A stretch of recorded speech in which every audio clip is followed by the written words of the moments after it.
Revenue సదస్సులు ప్రజలు వినియోగించుకోవాలని పలాస ఎమ్మెల్యే గౌతు శిరీష పిలుపునిచ్చారు. రైతులకు భూముల సమస్యలుంటే రెవెన్యూ సదస్సుకు హాజరై దరఖాస్తులు చేసుకోవాలని పలాస ఎమ్మెల్యే గౌతు శిరీష అన్నారు. వజ్రపు కొత్తూరు మండలం మెట్టూరు పంచాయతీలో నిర్వహించిన రెవెన్యూ సదస్సులో ఆమె మాట్లాడారు. గత వైసీపీ ప్రభుత్వంలో సర్వే పేరుతో రైతులు మోసం చేశారని, రైతులు తమ భూములకు సంబంధించి 1B అడంగలు రావడం లేదని, తమ భూములు వేరే రైతు పేరుకు వెళ్లిపోవడం వల్ల తీవ్ర ఇబ్బందులకు గురయ్యారని అన్నారు. దీన్ని దృష్టిలో పెట్టుకుని కూటమి ప్రభుత్వం రైతులకు మేలు చేయాలని రాష్ట్ర మొత్తం రెవెన్యూ సదస్సులు నిర్వహిస్తున్నారని అన్నారు. ఈ కార్యక్రమంలో పలాస ఆర్డీఓ వెంకటేష్, మండల టీడీపీ అధ్యక్షులు సూరాడ మోహన్ రావు, రాష్ట్ర తెలుగు యువత ఉపాధ్యక్షులు బుల్లోజు శశిభూషణ్, మరణ దుర్యోధన్ రావు, మాజీ ఉప ఎంపీపీ దాసరి జయజయరావు తదితరులు పాల్గొన్నారు.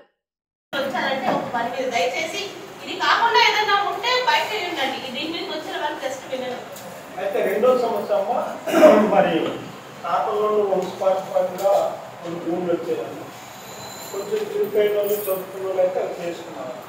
చాలామంది ఇందులో ప్రజలు ఉన్నారు, వాళ్ళకి అవగాహన లేక అది అలాగే ఉండిస్తారు. ఆ కాగితాలు లేవు, ఏం లేదు, భూమి అయితే ఉంటారు. ఇప్పుడు మనం ప్రభుత్వం వారు గడుపుకుంటే ఏదైనా ఒక తెలియాలంటే అది బాగా సాక్ష్యాలు కూడా లేదు, అలా కూడా సమస్య ఉంటుంది. భూమి అయితే అదే కానీ డాక్టర్ అయితే నిజంగా మొట్టమొదటి కార్యక్రమంగా ఇది తీసుకోవడం ఒక శాసనసభ్యులుగా నిజంగా చాలా గర్విస్తున్నాను. చంద్రబాబు నాయుడు గారికి కానీ, ఎన్డీఏ కూటమి కానీ ప్రజల పట్ల, ప్రజా సమస్యల పట్ల ఎంత అంకిత భావంతో ఈరోజు ఈ కార్యక్రమాలు మనకు తెలుస్తున్నాయి. ముఖ్యంగా ఈరోజు ఇక్కడున్న అందరూ మాట్లాడారు, ముఖ్యంగా అధికారులు మాట్లాడడంలో ఈరోజు ఇక్కడ ఈ రెవెన్యూ సదస్సుల తాలూకా ముఖ్య ఉద్దేశం 2019 ముందు భూ రికార్డులు ఎలా ఉన్నాయి, ఇప్పుడు 2024లో భూ రికార్డులు ఎలా తారుమారయ్యాయి, అలాగే భూ కొలతల్లో తేడాలు, సర్వే నెంబర్ల మార్పులు, వారసత్వం పేర్ల మార్పులు, సరిహద్దు సమస్య, భూ విస్తీర్ణంలో తేడాలు, రీసర్వే రికార్డుల్లో నమోదైన తప్పులు, మిగతావన్నీ కూడా పరిష్కరించి ఎవరి భూమి వారికి అందించడమే ఈ తాలూకా ఈ రెవెన్యూ సదస్సు తాలూకా ముఖ్య ఉద్దేశం. అయితే వాళ్ళు ఎంత సిన్సియర్గా అధికారులు ముందుకు వస్తారో మాకు ప్రజల నుంచి కూడా, నేను ఇక్కడ ప్రజలే అంటున్నాను, టీడీపీ పార్టీ వాళ్ళ ప్రజల నుంచి కూడా సహకారం, ముఖ్యంగా గ్రామ పెద్దల నుంచి కూడా సహకారం కావాలి. ఎందుకంటే 5 సంవత్సరాల్లో ఇటు పలాసలో కానీ రాష్ట్రంలో కానీ ఏమైనా జరిగిందంటే మొత్తంగా భూ కబ్జాలు. పలాసలో ఈరోజు ఒక అభివృద్ధి చేయడానికి ఒక కంపెనీ కానీ ఏదైనా తీసుకొద్దామంటే అయ్యా దీని మీద ఇంట్రెస్ట్ లేని వాళ్ళు బయటకు వెళ్ళొచ్చు, మీకు నిజంగా రెవెన్యూ సమస్యల మీద ఇప్పుడు ఆల్రెడీ ఆర్డీఓ గారు చెప్పారు. వీలైతే 2 రోజుల లోపల ఆయన చెప్పిన 2 సమస్యల్ని చంద్రబాబు నాయుడు గారి దృష్టిలో స్వయంగా నేనే పెడతాను. మీకు ఎటువంటి సహకారం వస్తే ఈ సమస్యని మీరు తీర్చిదిద్దుతారు అంటున్నారు. ఎందుకంటే నిజంగా ఈ రెవెన్యూ సదస్సులు 170-80% సక్సెస్ అయినా మా ప్రజాప్రతినిధుల మీద చాలా బడ్డను తెలుసుకుంటుంది. మాకు వచ్చే కేసులన్నీ ఇవే వస్తున్నాయి. పలాసలో చాలా ఎక్కువగా ఉన్నాయి. ఎందుకంటే గత 5 సంవత్సరాల్లో పనిచేసిన వాళ్ళు కొండలు పుట్టలు మింగడానికి వాళ్ళ పనులు చేసుకోవడానికి తప్పితే ఇక్కడ ప్రజల కంటూ ఏం జరగలేదు. స్వయంగా సర్పంచ్ గారు చెప్తున్నారు. మన టైంలో ఇచ్చిన ఇక్కడున్న ప్రజలకు కూడా తెలియాలి, మన వజ్రపు కొత్తూరులో చాలా భూములు ఫారెస్ట్ భూములు ఉన్నాయి. వాళ్ళు వాడుకోవడానికి ఒప్పుకున్నారు కానీ ఎప్పుడు వాళ్ళకి అవసరం వచ్చినా తీసుకునే హక్కు వాళ్ళకి ఉంది. ఫారెస్ట్ భూముల నుంచి సపోజ్ ఇప్పుడు మన ఊరికి శ్మశానమో లేకపోతే బిల్డింగో రెవెన్యూ తరఫున కావాలంటే వాళ్ళు మనకి ఇచ్చిన భూమిని అంతకంత భూమిని వాళ్ళు వేరే దగ్గర చూపించాలి, లేదా ఆ భూమి గవర్నమెంట్ కొని మీకు ఇవ్వాలి. ఈ సమస్యలు ఉండబట్టే గతంలో అయినా కూడా మేము అలాట్ చేయించగలిగాం. మధ్యలో వచ్చిన వాళ్ళు ఏం పట్టించుకోలేదు. దాన్ని ఎంతవరకు సాల్వ్ చేయగలమో ఒకసారి అధికారులతో మాట్లాడి సర్పంచ్ గారు పెట్టిన సమస్య కూడా తీరుస్తాను. వాళ్ళ లెవెల్లో కూడా క్లియర్ చేయకపోతే గత 5 సంవత్సరాల్లో పోయి మీకు ఇబ్బందులు పడితే దయచేసి ఇక్కడికి వచ్చి ఉన్న మీ వివరాలు ఇవ్వగలిగితే వాళ్ళు 10-15 రోజుల లోపల క్లియర్ చేస్తారు. అటువంటిది ఏదైనా మీకు క్లియర్ అవ్వకుండా ఉంటే వాళ్ళ లెవెల్లో కూడా క్లియర్ చేయకపోతే దయచేసి పార్టీ ఆఫీస్కి వచ్చి నన్ను సంప్రదించండి.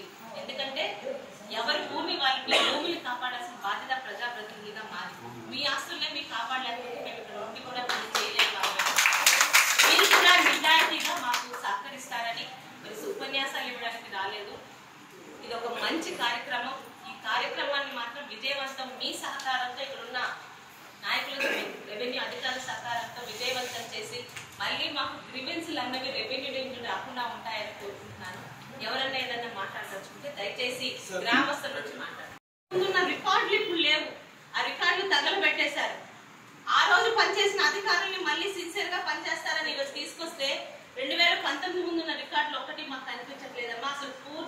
మార్చి పడేశారు.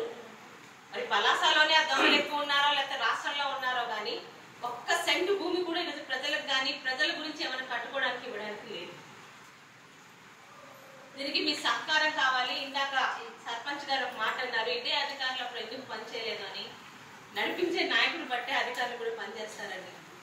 నోరు మూసుకొని ఇంట్లో కూర్చొని మా వాళ్ళు చెప్పిన పని చెయ్యండి అంటే అధికారులు పని చేయలేరు. మీ డ్యూటీ మీకు చెయ్యండి. ఈరోజు మీ ముందు మా భర్తగా సోదరుల ముందు కూడా చెప్తున్నాను, ఇది కానీ 100కి కనీసం మనం 90% న్యాయం ఈ రెవెన్యూ సదస్సు చేయగలిగితే రాష్ట్రంలో 70% ప్రజలకు అన్ని ప్రాబ్లమ్స్. ఈ రోజు ఈ సమస్యకి కారణం 2019-24 మధ్య జరిగిన భూ కబ్జాలు, ఇతరత్ర రీసర్వే పేరుతో పెట్టిన ఇబ్బందులు. ఈ రోజు 100కి 70% మా ఎమ్మెల్యే ఆఫీస్ కానీ ఇటు రెవెన్యూ సంస్థ కానీ మాకు రోజుకి 100కి 70% సమస్యలు గ్రీవెన్స్ వచ్చేవి అన్ని రెవెన్యూ సమస్యలే. 5 సంవత్సరాల్లో మా పొలం పోయింది, వేరే వాళ్ళ మీద వెళ్ళిపోయింది. ఇదొక మంచి పరిణామం. సో ఇప్పటిదాకా మనకి ఎప్పుడు జరగలేదు. రెవెన్యూ సదస్సు అనేది మాకు కూడా ఒక అఫీషియల్గా ఎంతో ఒత్తిడితో ఉన్నప్పటికీ కూడా ఇటువంటి ఏదైనా ఒక సమావేశం ఉన్న సదస్సు కూడా మీతో కలవడానికి, అసలు మీ ఇష్యూస్ ఏమో అర్థం చేసుకోవడానికి ఒక టాప్ లెవెల్లో ఒక మంచి అవకాశం ఇది. మీతో మమేక కావడానికి, మీ అసలు ఏం జరుగుతుంది గ్రౌండ్లో తెలియడం కోసం మంచి ప్లాట్ఫామ్ ఉంది. డెఫినెట్గా ప్రతి ఇష్యూ కూడా మేము నోట్ చేసుకుంటున్నాం. ఏదైతే మీ ఇష్యూ చెప్తా ఉన్నారో ప్రతి ఒక్కరిలో కూడా నోటీస్కి వచ్చినాయి. ఈవెన్ గ్రౌండ్ లెవెల్ ఇష్యూస్ కానీ, పదకొన్న వాడికి 15 వాడికి లాక్కోవడం కానీ, మున్సిపల్ పరంగా వచ్చిన ల్యాండ్స్ ఇష్యూస్ కానీ, సర్వే ఇష్యూస్ కానీ, అదేవిధంగా మనకి డెత్ ఇష్యూస్ ఉన్నారు అది కానీ, గ్రామకంఠం కానీ, పాస్బుక్స్ ఇష్యూ కానీ, అదేవిధంగా వేరే మిస్సింగ్ నెంబర్స్ కానీ, ఇవన్నీ కూడా నోట్ చేసుకున్నాను. డెఫినెట్గా మీరు చక్కగా మీరు కోఆపరేట్ చేయండి, డిపార్ట్మెంట్కి మీరు కోఆపరేట్ చేయండి. మా ఎంతసేపు కూడా ఓన్లీ డిపార్ట్మెంటే కాదు, బోత్ సైడ్ చేయాలి. మీరు కోఆపరేట్ చేయాలా, మేము కోఆపరేట్ చేయాలి. ఏదైనా డాక్యుమెంట్ అడిగామంటే ఆ దరఖాస్తులకు మనం మేలు చేసామా, సొల్యూషన్ కల్పించామా లేదా అన్నప్పుడే ఈ సదస్సుకి న్యాయం జరుగుతుందని మాత్రం సభాముఖంగా తెలియజేసుకుంటున్నాను. అన్నిటికన్నా ముఖ్య విషయాలు, రెవెన్యూ వ్యవస్థ అనేసరికి చాలా మంది భయపడుతూనే ఉంటారు. అది ఒక మహాసముద్రం, అందరికీ తెలిసినటువంటి. లేదంటే వీళ్ళ దగ్గరికి వెళ్ళండి అని అంటే అవగాహన పరిచి మళ్ళీ మన చుట్టూ తిప్పుకోకుండా విసిగిపోకుండా ఉంటేనే ఇక్కడ సిరిశాఖ పరిపాలనకు న్యాయం ఉంటుంది. చంద్రబాబు నాయుడు గారు ముఖ్యమంత్రి తెలియజేసుకుంటూ ఈ అవకాశంలో మనకి సచివాలయ సిబ్బంది ఎలాగ ఇబ్బందిగా ఉన్నాయి సార్, పిల్లలు